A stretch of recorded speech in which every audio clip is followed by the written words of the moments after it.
All right, Stay Spiritual audience, we got another special guest with us this week. We got Hans Christian Lundholm. He's a fellow YouTuber. He's an author, and he talks a lot about non-duality, enlightenment, and I think a big part of his channel is about asking the right questions. Remember before not too long ago, we would be like, we gotta meet some of these enlightened people. And now they're like coming out of the woodwork. We're finding them, so it's just cool, you know? Yeah. Hope you guys are interested in that too. Yeah, it's exciting. So, yeah, without further ado, Hans Christian Lundholm.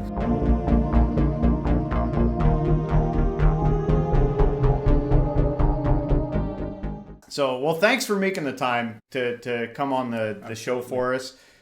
This is great. We have a lot of questions for you. I've been following your channel for a while now, and I thought maybe for our audience, a good place to begin might be to just tell us a little bit about the Hans Christian Lundholm YouTube channel. Yes. The channel, or about me? Well, I thought maybe a little bit of both. Yeah. Okay. So, yeah. Why am I doing what I am doing on my YouTube channel? Mostly because I can't do it. I cannot not do it.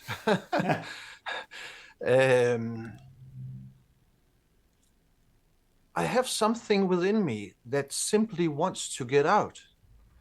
And I have been doing it for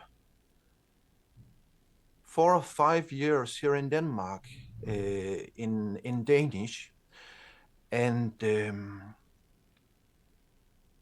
then suddenly one day I had this idea that I might start doing this in English, but I was not sure that my English language, my English vocabulary were good enough to do it. So I just started recording a few videos, and I said to myself, this is fine. This is going to be just okay. And in some sense, it doesn't matter that the English is not perfect. So that's basically it. I have this message, and it came to me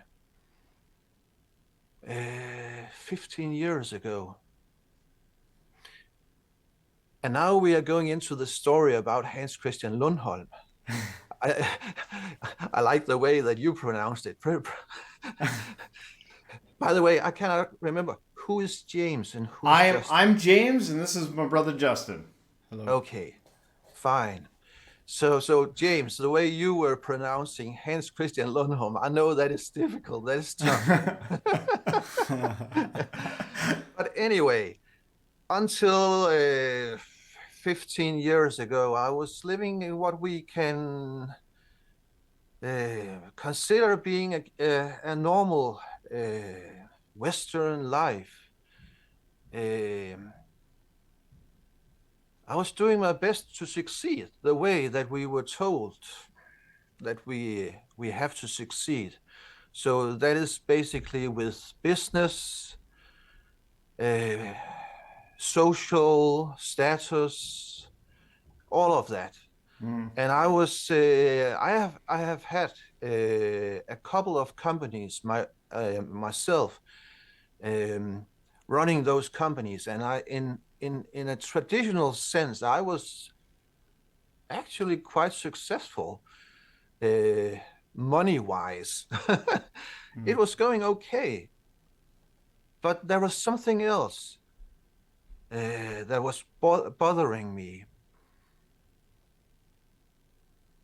There was this creeping sense that I was never going to arrive in a place where I felt satisfied, no matter how much money I would get. And frustration was building through a lot of years. And then I guess it's almost the classic story with too much drinking, alcohol, trying to cope with stress, self-medication with alcohol, primarily alcohol.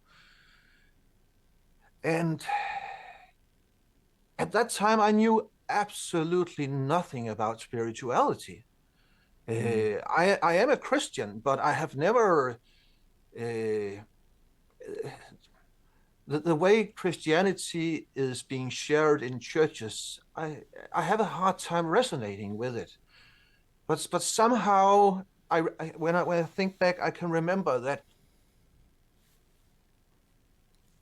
I knew that love has something to do with it, but that was not the obvious message in the church. So I was not religious. And if somebody at that time had asked me about spirituality, I would probably had said that that is something with crystals or tarot cards or something like that. I knew absolutely nothing about non-duality or spirituality. Then one very lovely evening in late November 2008, I was walking around here in my house, frustrated again, restless, and again I had this urge to reach out for a bottle of red wine, but also I knew this is not good. So instead, I reached out for a book that was in my shelf. And it was actually a book I had bought 3 or 4 years earlier. And I had read it before, but it meant nothing to me before. But I picked this book up out and I sat in my bed and I started reading. And then suddenly, boom, it was at suddenly it dawned, and it was completely clear to me that I was unable to define who I am in my thinking, in concepts, all of that thinking about thinking and uh, ruminating. Nothing of that could ever define who I am. And in that instant, all of my struggle, all of my problems, they simply fell to the ground. I still had tasks to do, but the energy was completely shifted. Mm. And I remember that evening, I fell asleep and I slept the best that I had slept in many, many years. And then the next day, I woke up and everything was changed.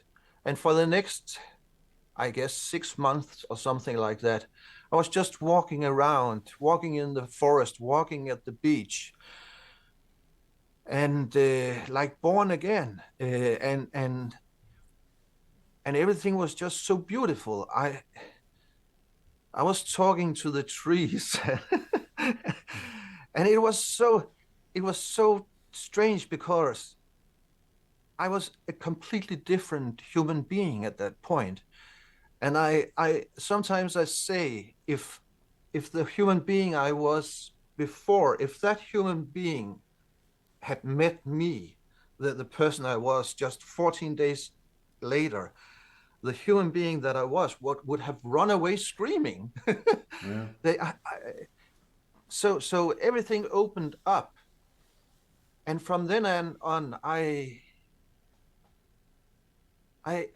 had to find out. Okay, I am not the human being that I thought I was. Well, who am I? And that was the journey the next 4 or 5 years, I guess.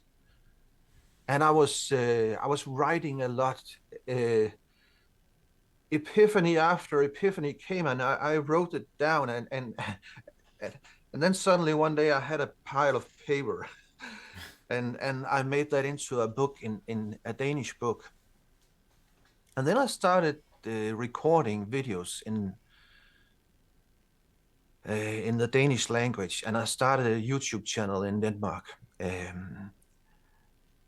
And there was um, there was some resonance, as there were people who were resonating with the message. But as I said earlier, after some years, I thought that I will have to try to do this in English, and then I started the English YouTube channel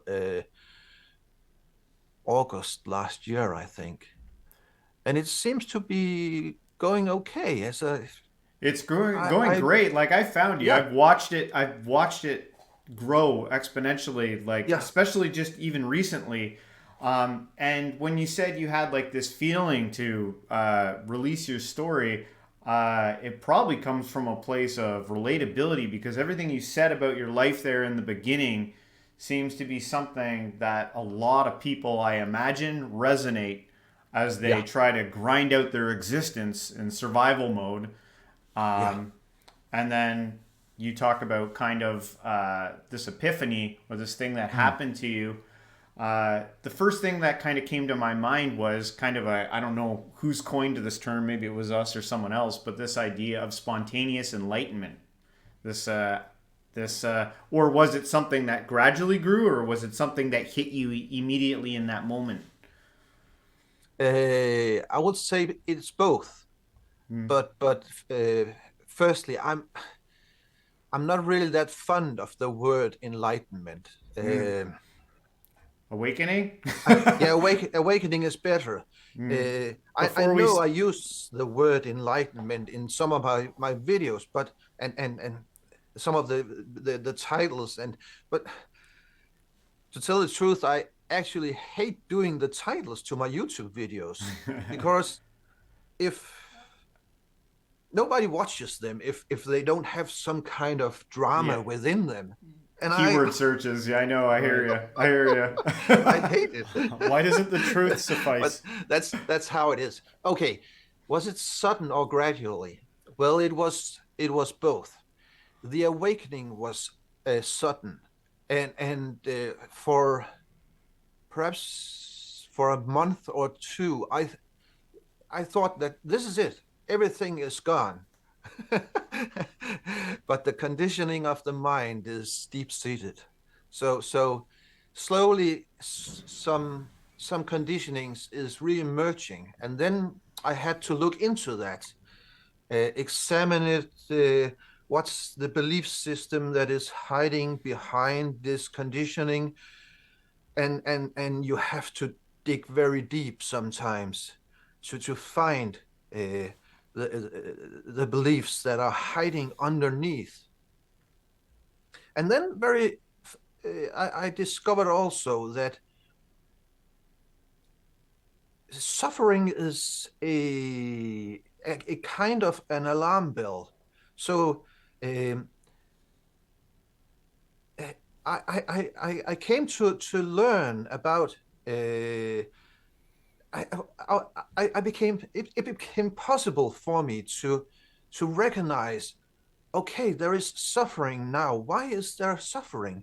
And then uh, I I learned to welcome when there was suffering, because it told me there is something I need to look into. There is something hiding deep down in the psyche. And then again, I was making this self-inquiry into myself, diving into the deep of the psyche, and then unraveling, now uncovering these belief systems. Uh, so there was a sudden awakening, and it was a kind of awakening where there were no way back. That was impossible. So the awakening was the character of the awakening was such that I could no longer lie to myself. I could when I try when I lied or when I tried to fool myself, there were pain instantly. And so for me there was only one way, and that was dig into the psyche, to uncover everything, to learn about when something happens, these feelings emerges. Why does that happen? When I am in this social situations, this happens. These thoughts arises. Why? So I was continually uh, investigating deep into myself, and that was very intense for 3, perhaps 4 years. Um, and after that,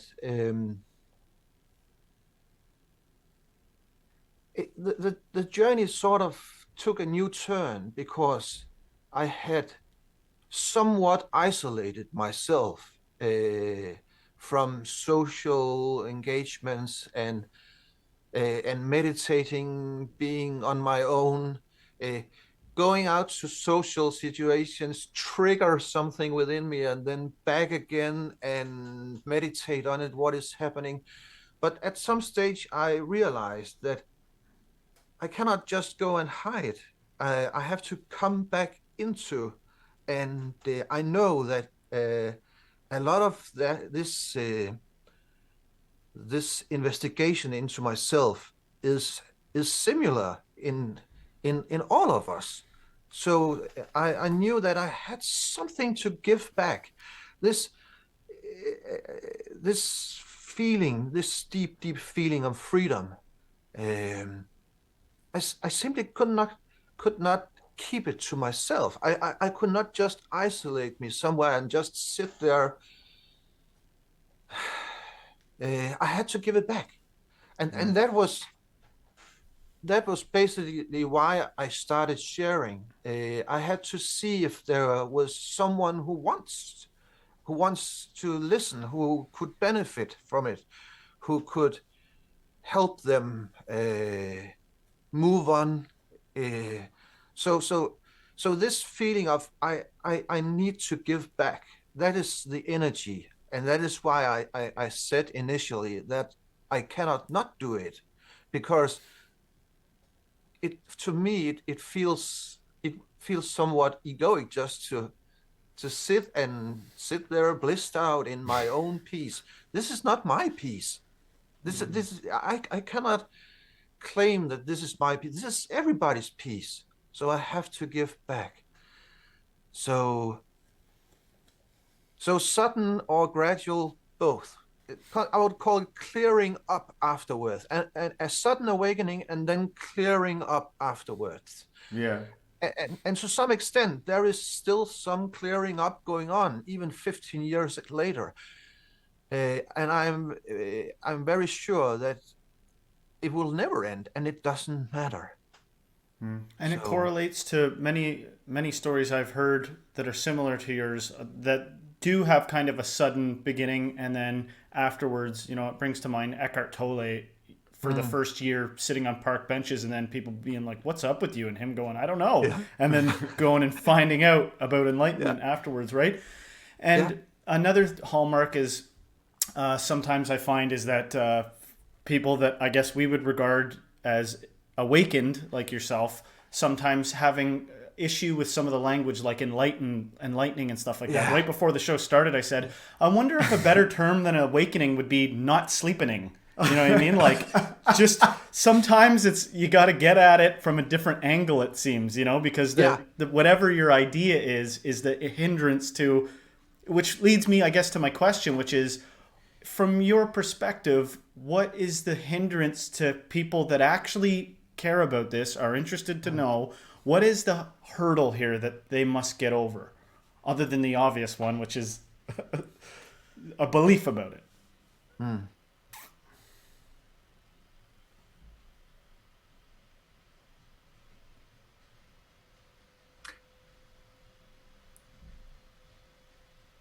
In many ways, it is a leap of faith, because in the awakening, everything that you had thought was real, everything that you had based your life upon until that point, all of that crumbles, all of that falls to the ground. So the mind very easily gets scared. It wants it so bad. I think at one time I have read somewhere someone said it's like just like a moth approaching the flame of a candle, and the moth feels attracted to the flame of the candle, and it wants it so bad, but when it touches, it burns up and dies. And that's the same. In the awakening, all of the ideas we had about what existence is, who we are, what life is, what we are supposed to do, what love is, all of that evaporates, and the mind very easily gets scared just there at the precipice, taking the final step, because the mind wants something to cling to, something to hold on to. So I think this tendency to be to fear is the final step. The mind fears the final step. It is a leap of faith, and in that sense, it is very important that there are as many humans sharing this message, because the more humans sharing a similar message helps to build trust that even though in the awakening everything collapses, there is something on the other side. I don't know what it is. I cannot know. It is impossible to know what it is on the other side, but there is something on the other side. And these humans that are sharing this message, and even I cannot tell exactly what it is that is on the other side, Right. because then we are back into the conceptual belief systems again. But hard not to turn stuff into a belief, correct? Yeah, Like, yeah. you know, even if you start talking about a collective awakening that would be beneficial to humanity, it's like, but don't get Absolutely. attached to the idea of benefit, and don't get attached to the idea of this and that, right? For this Yeah, leapless leap of faith. yeah. Sorry, I It's didn't mean to interrupt. I just no, that's perfect. Otherwise, I just might be talking endlessly. Well, I When I find like when I am listening to you, you are like a meditation. Tranquil. When I like I feel like a good practice when listening to your content would be to like set up a cushion, put some nice meditation music on, listen to you, and then when you're done, just stay there for about Yeah, like Yes. 15, 30 Yes. minutes Yes. after. Yeah. yes. You could lie down, and even your talks that are kind of touching on conceptual ideas, they are, as James was saying, like some others I've found, but definitely yourself also, are like a meditation and put you in. It does spread through that medium. So It yeah. yeah. But I think that that's the optimal way of listening to it. So just sitting in quiet, yes, like a meditation. And you are not the only one who have said that. There are others who have written to me that they are listening to one of my talks before they go to sleep, for Yeah. example. Yeah.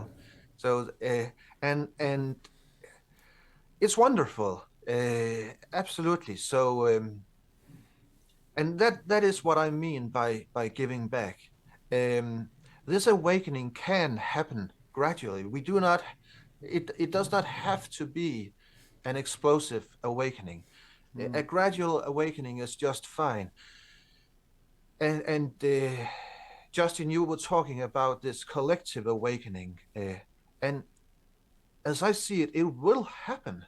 The only thing that can prevent that is a complete annihilation of the human race, Right. which is, I think, is unlikely to happen. Right. Something else, something very devastating, might happen. I don't know, but the collective awakening will happen. What Then if the question is, nature knows what it? What if Mother Nature knows what it's doing? And in this 11th hour, instead of annihilation, as some people fear, maybe as you said, there'll be a collective awakening. That would be yeah, that you know. that like might I like happen, that yeah. story. Yeah. Yeah, I do too. But on the other hand, uh, when I do these, I shoot these videos.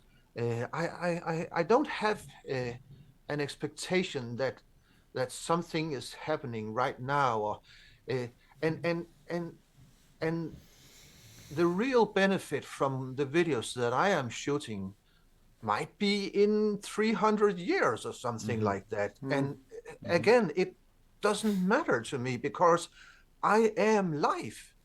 And if the human race has not annihilated itself in 300 years, there will be human life. And that means that I, life, will still be there, benefiting from what Right. I, life, is doing right now. That's So, brilliant. so, Yeah. but of course, there will be a lot of suffering until this collective awakening. But in some sense, it is the suffering that is the catalyst But for, sorry, yeah, I'm so excited. I apologize. shoot. It's interesting to think of the suffering almost as like, you've talked about the human ego being a little bit like programming, and it's like, Yeah, imagine a program that's designed to go around saying I'm suffering, in regards to, like, it's an illusion within an, like, complaining about an illusion.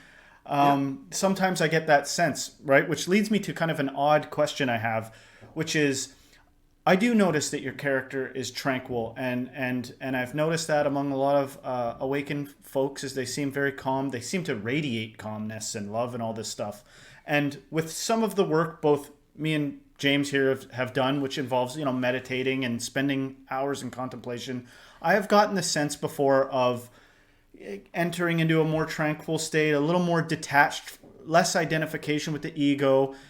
And then the tricky thing I find is when I go out into the world, is the garb that I put back on is both my own mental conception of like what an identity is, but it's also like coupled with the way my physicality is. I don't believe that the ego is comprised solely of like my mental character, but it also is like how much proclivity towards anxiety or all these things. So sometimes I'll be trying to communicate a message, and I'll be like real animated and projecting yeah, strong emotions, and I'm like, this is getting in the way of what I'm really trying to say. Like, I'm making people hostile.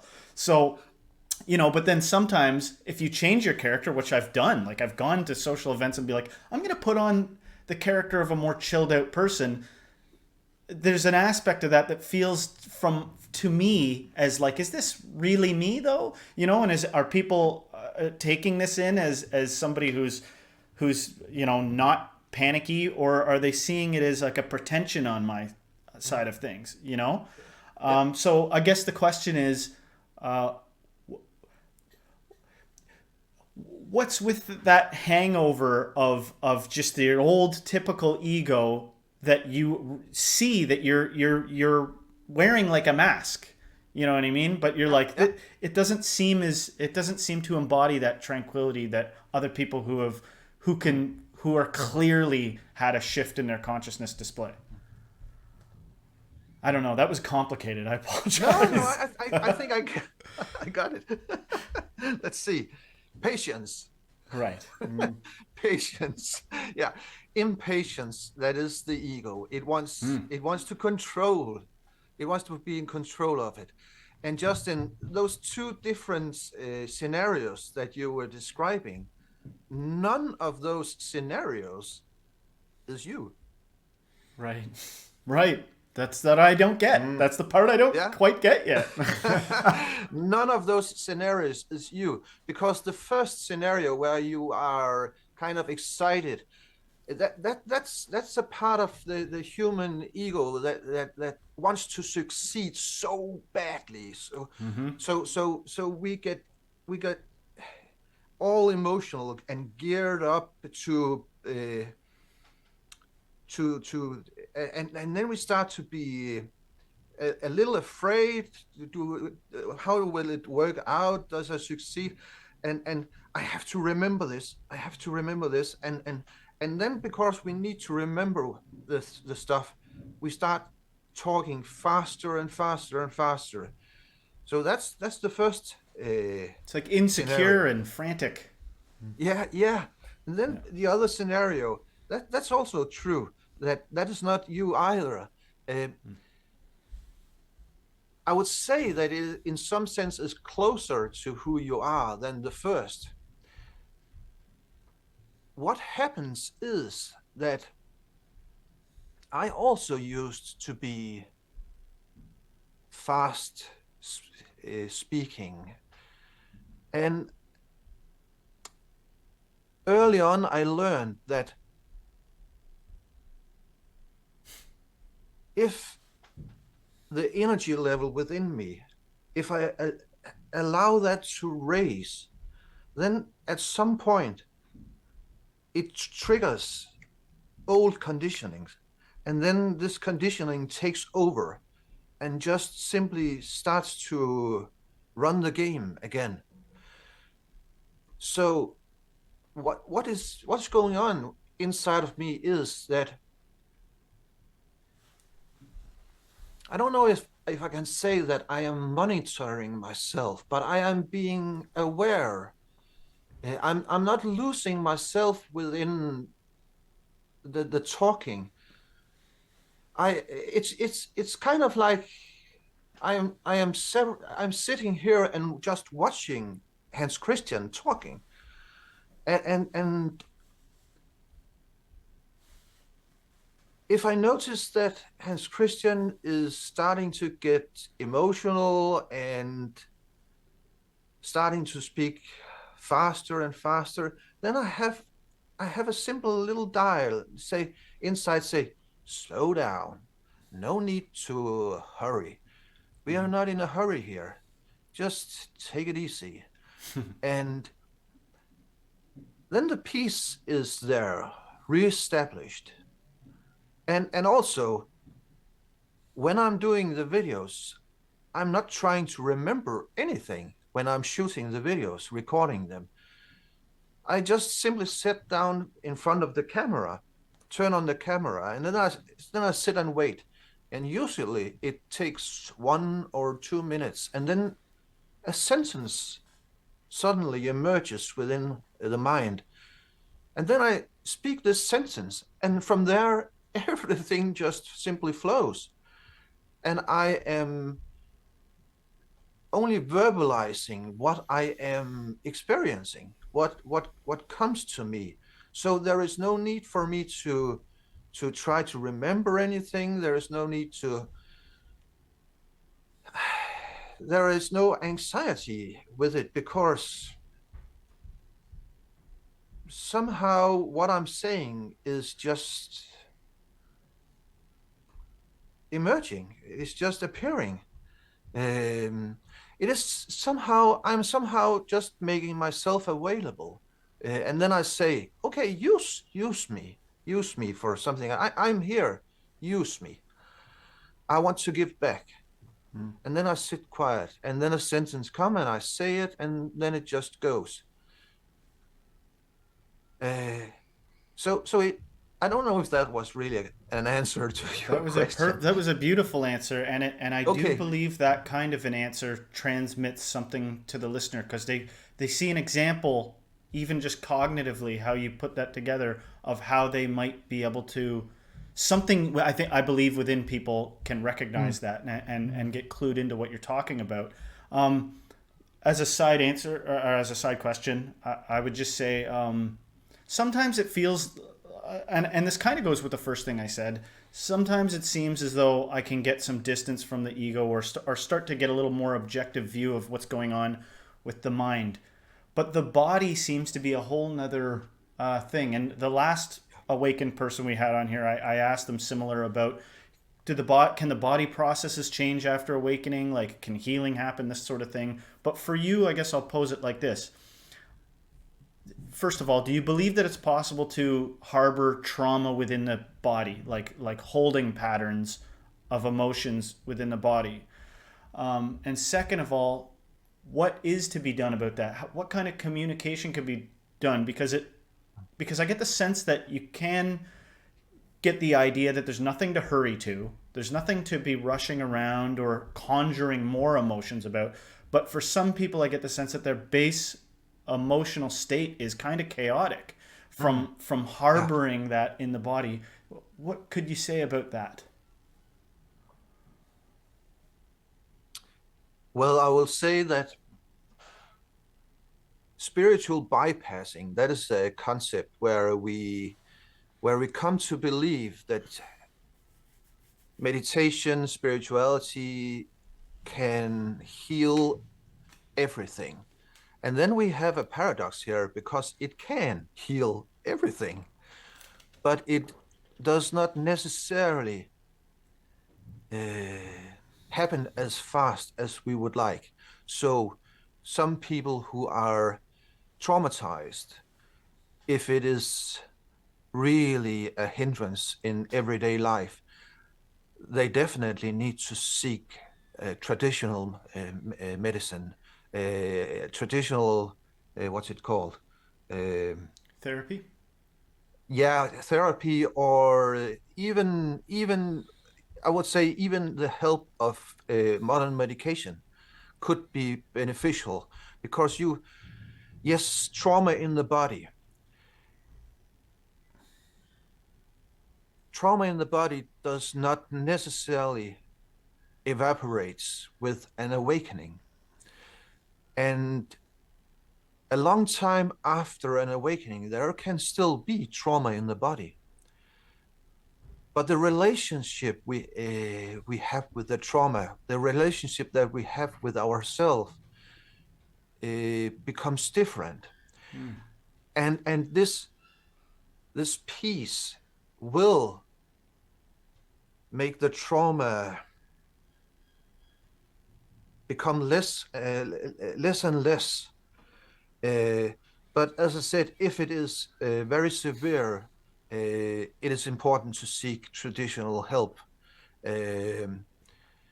because otherwise we might end up in, yes, what is called spiritual bypassing, where we're just sitting there meditating, and in reality it is the ego trying to control the trauma in the body. Right. And that is impossible.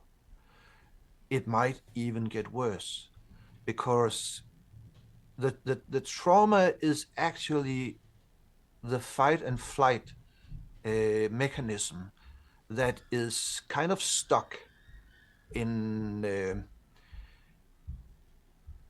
anxiety mode, and if we try to control that, the mind might think that it is that something is trying to prevent it from protecting the organism, and then we start with this battle within ourselves, and that is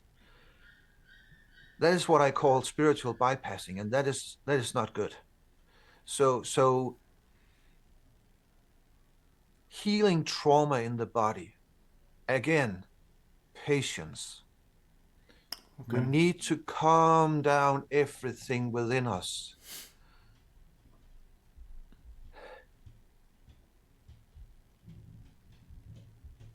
And as everything settles down, the trauma will lessen, and our relationship with the trauma will change.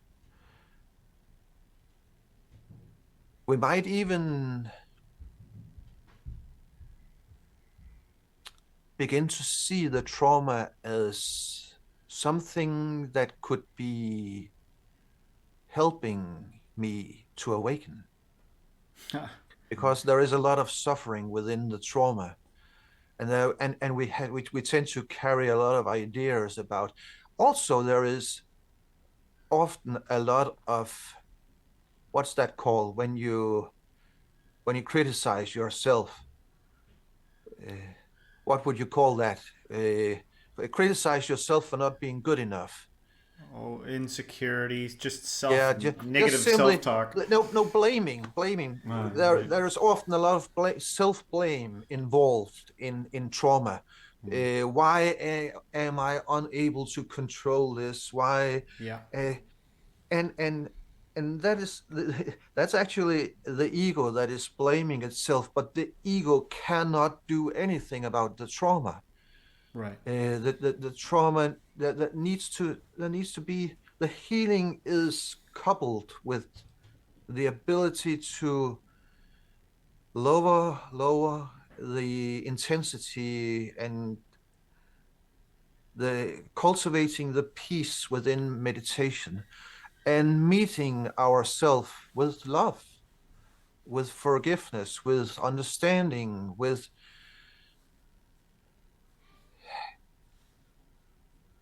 there can be a lot of reasons for why the trauma is appearing, has happened. And when we investigate into it, often it is possible to find out that it has all just been something that was out of my hands. It was a part of this life, a part of what has happened. So, and then we can stop self blame, and that is also important. So, I I actually think that a lot of those who are interested in spirituality, a lot of them are actually traumatized in some way or another. It And it is reminds me the, of, sorry, it yeah, reminds okay. me kind of Jesus's relationship with the, Mm, like, I didn't come to save these Pharisees and scribes and people that claim to have it together. I came for the sinners type thing. yeah, And then as you were talking, it reminded me a little bit about what he said in terms of fertile or lush ground for the truth to fall on sometimes, like yeah, sometimes, like one of the things I'm guilty of doing is going around and thinking because my experience is this way, then other people must be deceiving me to not say that there's that way. But I liked everything that you said there in terms of like meeting yourself where you're actually at and being careful of things like spiritual bypass. There was something we went to recently where it was a get together with a bunch of people, and I spent most of the time trying to meditate, and I got to this point where I'd realized just individually my own situation, a lot of who I am and my impulse to be or say certain things came from a sort of what I would regard as a trauma in terms of a life fraught with, hey, get up, do this, go do this. What are you doing? Why are you acting like that? Like my whole identity is being puppeteered by other people's ideas of how a person should be. And so that gets into, and some people aren't like that. They wouldn't have developed necessarily their ego that way, and even if they did, it wouldn't have gotten into their like body. I noticed that my body was jumpy from yeah, yeah, from being that way. yes, And so I do think that maybe sometimes the appropriate thing to explore would be safe medicine for that if it's really bad, or yeah, like because it's not. I think you can enter into a realm of delusion if you're just like, well, it turns out I have to meditate, 24 hours a day alone just so I can sit there and observe my trauma behaving in my body. yeah, Like yeah, there may be more means that need to be taken to like deal with that physiology. Hans, yeah, a big part of your YouTube channel is about asking the right questions. yeah, Um, absolutely. for people who are beginning this journey, what are maybe like a few of those questions that they would be good starter questions to be asking? Yeah, in as a the most obvious of the questions, they are somewhat now what's it called when something is said over and over again? Repeated. Uh, no, uh, the right questions I prefer is when I am with another human being, and then the right question would be the right question to what I sense in that particular human being. Otherwise, the right question is, who am I? Yeah. But everybody has heard that, and Yeah, yeah. yeah. So, and then the right questions could also be aimed at trying to end up in a state where you no longer have any answers and just simply sitting there, and all answers are gone. And then just suddenly it might dawn on you that this do not need any answer. This is completely independent of any answer. So It's actually found in not knowing. in knowing that it is impossible to know conceptually what is going on, and when that is seen clearly, then we can start using concepts. We can have a dialogue, we can talk, but this rigid energy is no longer within the language, within the dialogue, because it is known that no concept can hold truth, ultimate truth. But asking the right questions, I'm not sure that I answer that. Could then what would be the right question? Let's see, Justin, you have been the one who have been talking mostly. What could a good question to you be? Just a moment. I can't wait.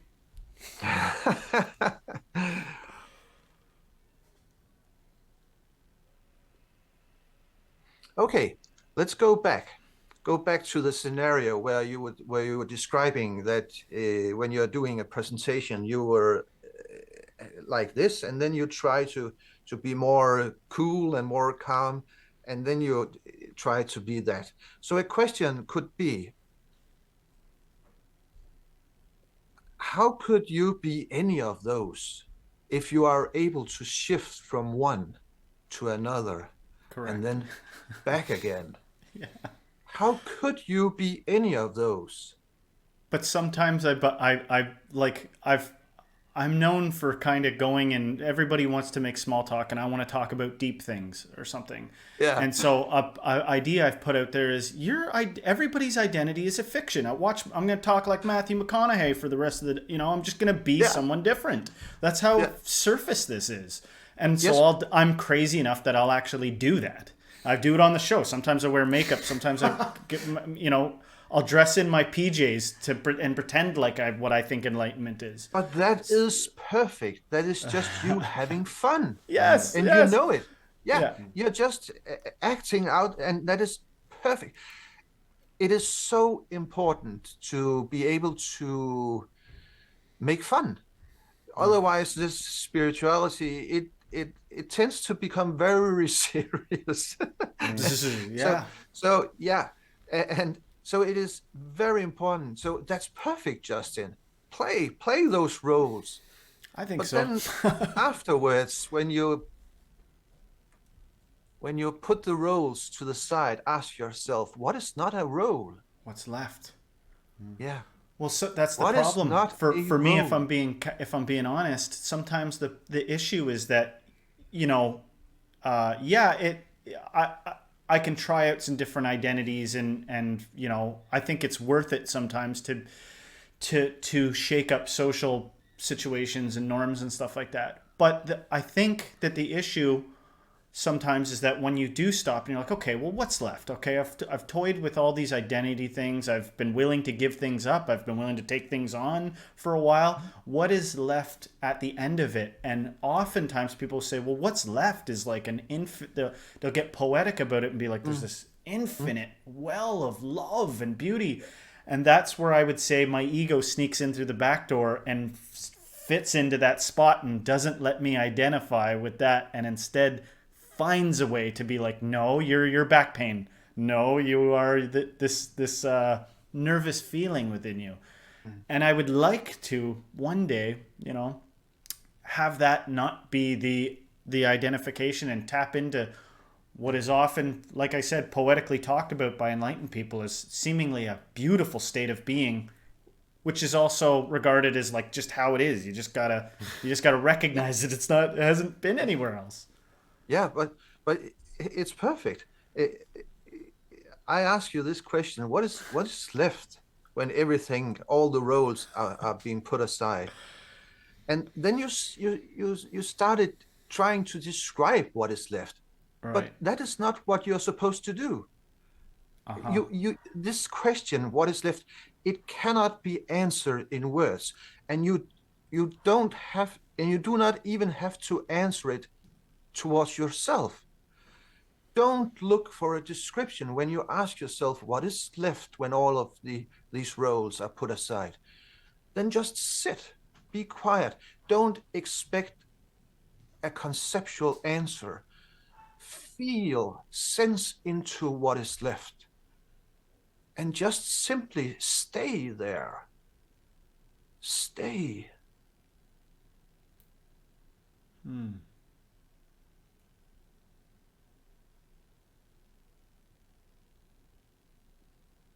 And then we can start to poetically describe it, but we know that we will never be able to describe it fully, only with pointers.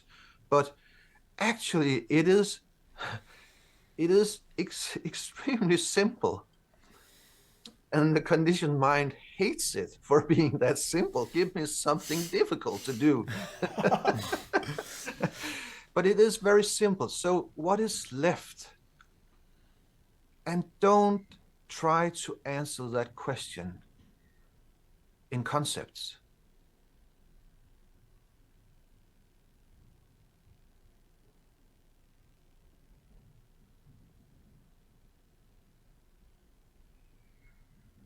If I were to use a concept, I would say something like aliveness. But then I would have to put that concept to the side and then go back and sense directly the aliveness.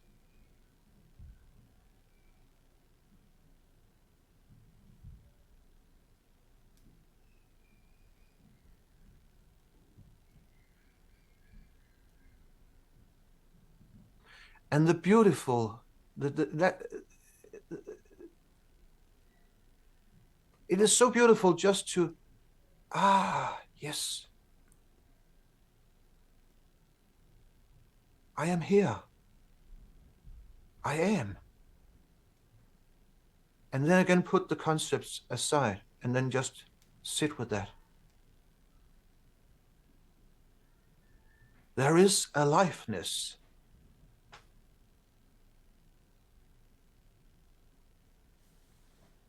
And that is actually the essence of meditation, just sitting as aliveness, not trying to do anything, not trying to answer any question, just sitting. And then at some stage, it might dawn on the mind, this is what I am.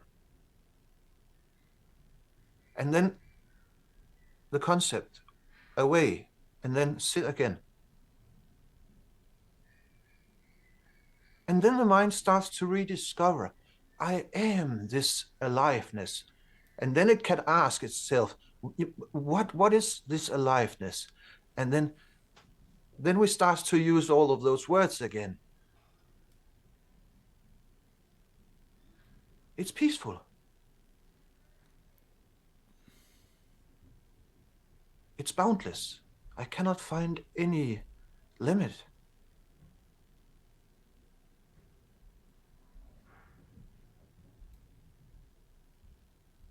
It's miraculous. This aliveness I am is miraculous.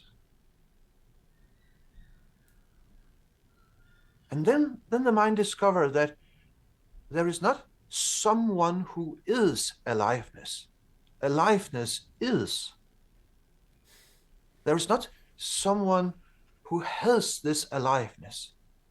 The aliveness on this physical level, aliveness is the ground of being.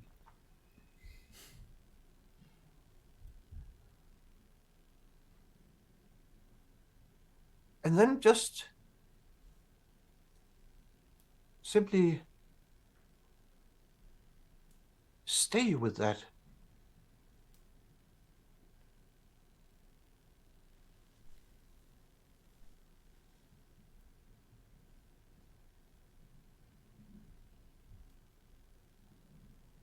So, what is left when these roles are put aside? Is that. Silence. And this aliveness is able to know itself as aliveness. And then this aliveness notices, it looks at you, James and Justin, and say, aliveness, it's me also. Okay, there is a human being here, and I have a particular role, and I play those social roles, but that's not who I am. And this foundation, aliveness knowing itself, consciousness, we could call it consciousness, knowing itself, that's where the peace comes from. And actually, when I am about to record a video, then as I said before, I just sit down and I simply let everything go away, and then I'm just sitting as that aliveness, and I let that aliveness play out. Sometimes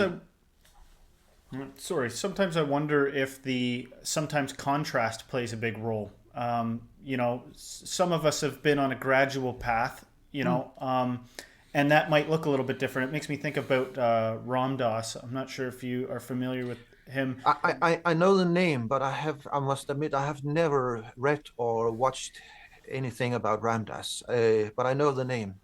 Yeah, he's been around since way back, I think like 60s and 70s, and he was a teacher. He's passed now, I believe. Yeah. And but I did catch a talk of his one time where for him he was explaining at the time that it seemed like a gradual change over years of being around spirituality, meditating, and just I guess inquiry and playing with his state of mind.